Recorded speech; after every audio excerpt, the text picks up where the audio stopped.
ওই টমাসের চামচোরা তোরা আমাকে কি বলিস বল। এই তুই টমাস ভাইয়ের পর থেকে সরে দাঁড়া, না হলে টমাস ভাইয়ের দলে যোগ দে। তোদের মতো চামচদের কথায় আমি আমার দল পরিবর্তন করব, আমি টমাসের দলে যোগ দিব?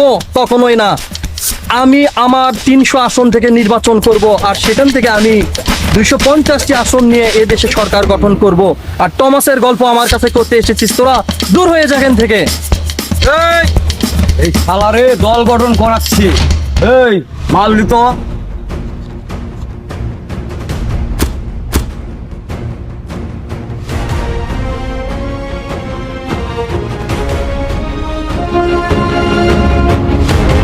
ওই আমার পার্টি থেকে তোকে সরে যেতে বলছি, নাহলে আমার পার্টিতে তোকে যোগ দিতে বলছি।